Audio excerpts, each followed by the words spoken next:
Welcome back to my channel Manisha kitchen বিডিতে সবাইকে স্বাগতম। তো বন্ধুরা, আশা করতেছি সকলেই ভালো আছেন। তো আজকে আমি একটা রেসিপি নিয়ে চলে এলাম।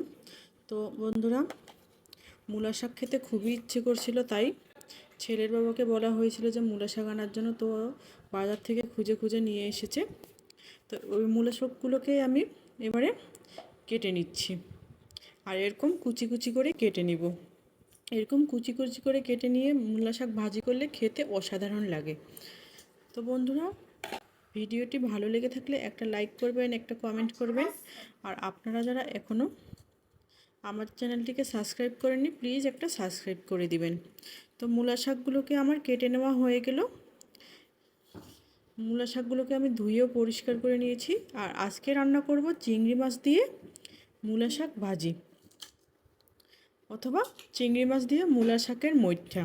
এই জন্য মূলা শাক নিয়েছি, আর চিংড়ি মাছ, রসুন, পেঁয়াজ কুচি আর কাঁচামরিচ। তো শাকটাকে এদিকে পরিষ্কার করে ভালোভাবে ধুয়ে জল ঝরিয়ে নিয়েছি।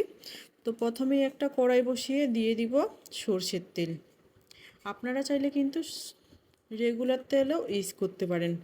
তো তেলটা গরম হয়ে আসলেই আমি পেঁয়াজ, কাঁচামরিচ আর রসুন আর চিংড়ি মাছটাকে দিয়ে দিব। তো লবণ হলুদ ছাড়াই আমি এখানে প্রায় মিনিট খানেকের মতো ভেজে নিব। তো মিনিট খানেক ভেজে নেওয়ার পর এর মধ্যে অ্যাড করে দিব আমি পরিমাণ মতো লবণ। বন্ধুরা, শাক ভাজিতে আমার যতটুকু পরিমাণ লবণ দরকার আমি ততটুকু পরিমাণই লবণ দিব। আর আপনারা যারা রান্না করেন তারা কিন্তু আপনারা অবশ্যই বুঝতে পারবেন যে কতটুকু লবণ কোন তরকারিতে দিতে হবে। তো লবণ হলুদটা দিয়ে আমি ভালো মতো ভেজে নিচ্ছি। তো আমার এখানে ভাজা প্রায় কমপ্লিট হয়ে গেছে, চিংড়ি মাছটাও ভালোভাবে ভাজা হয়ে গেছে। এবারে আমি মূলো শাকটাকে অ্যাড করে দিচ্ছি। মূলো শাকটাকে অ্যাড করে দেওয়ার পর ভালোভাবে নেড়ে চেড়ে দিব। আর আপনারা কিন্তু একটা জিনিস খেয়াল করবেন, শাক রান্না করার সময় ঢেকে দিবেন না। এতে কিন্তু শাকের যে একটা সবুজ কালার থাকে, এই সবুজ কালারটা একেবারেই নষ্ট হয়ে যাবে। তাই শাক রান্না করার সময় অবশ্যই ঢাকনা ছাড়া রান্না করবেন। আর এক চিমটি চিনি দিবেন, এতে কিন্তু শাক আর সবুজ রঙটা থাকবে। তো ভালোভাবে নেড়ে চেড়ে দিচ্ছি। আর এই মূলা শাকের ভাজি খেতে কিন্তু অসাধারণ লাগে। তো এভাবে এখন কিছুক্ষণ রান্না করব। তো মূলা শাকটা অনেকটাই মজিয়ে গিয়েছে, আর যেহেতু লবণটা আগে দিয়েছি তাই কিন্তু মূলা শাক থেকে জল বেরিয়ে এসেছে।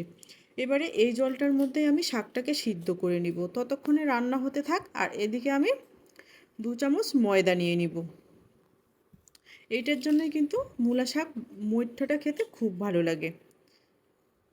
তো ময়দা দেওয়ার পর আমি কিন্তু ভালোভাবে ময়দাটাকে গুলিয়ে নিচ্ছি জলের সাথে। এটা কিন্তু অবশ্যই দিতে হবে। আর এদিকে কিন্তু আমার জলটাও প্রায় শুকিয়ে এসেছে। এবারে শাকটাকে যতক্ষণ পারবো কিন্তু আমি ভেজে নিব। আর এ পর্যায়ে কিন্তু যে ময়দাটাকে গুলিয়ে নিলাম ওই ময়দাটা দেওয়া যাবে না, ওটা একবারে শাকটাকে ভেজে নেওয়া হয়ে যাবে, তারপরেই অ্যাড করতে হবে। তো এবারে নেড়ে ছেড়ে শাকটাকে ভেজে নিব আরও প্রায় 2 থেকে 3 মিনিটের মতো। তো দেখতেই পাচ্ছেন অনবরত নেড়ে দিচ্ছি। নেড়ে না দিলে কিন্তু কড়াইয়ে লেগে যাবে, তাই কিন্তু অনবরত নেড়ে দিতে হবে। আর চিংড়ি মাছ দিয়ে শুধু এই রেসিপিটি না, অন্য যে কোনো বড় মাছের মাথা দিয়েও আপনারা এই রেসিপিটি করে খেতে পারেন। তো মূলা শাকটা আমার ভেজে নেওয়া মূলত হয়ে গেছে।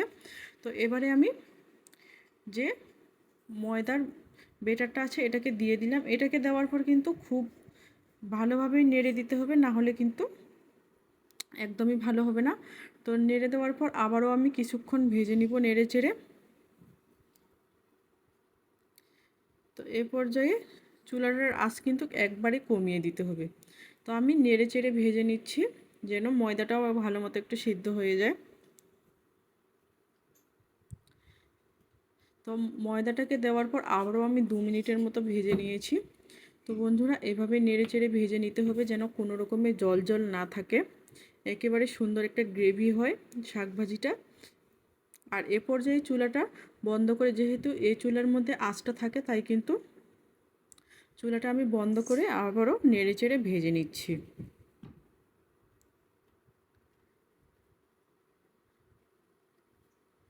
আর দেখতেই পাচ্ছেন শাক ভাজিটা কতটা সুন্দর হয়েছে। এটা দেখতে যেমন সুন্দর, কালারটাও কিন্তু খুব সুন্দর হয়েছে। তো এবারে আমার কমপ্লিট ভাজা, এবারে আমি তুলে নিচ্ছি, একটা বাটির মধ্যে সার্ভ করে নিব।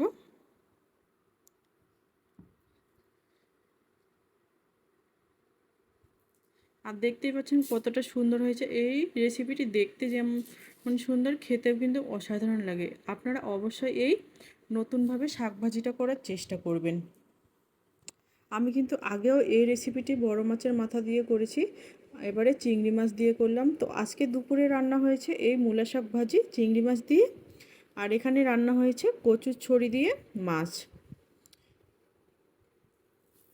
তো আজকের রেসিপিটি আমার এ পর্যন্তই। এই রেসিপিটিও আসতে চলেছে। তো অল্প কিছু কচুর গাঁটি ছিল, ওটা দিয়ে আজকে এই মাছটা আমি রান্না করেছি, আর এই শাক ভাজি। আজকে এই দুটো রেসিপিই করেছি, বেশি কিছু করিনি। তো আজকের রেসিপিটি এ পর্যন্তই। ধন্যবাদ।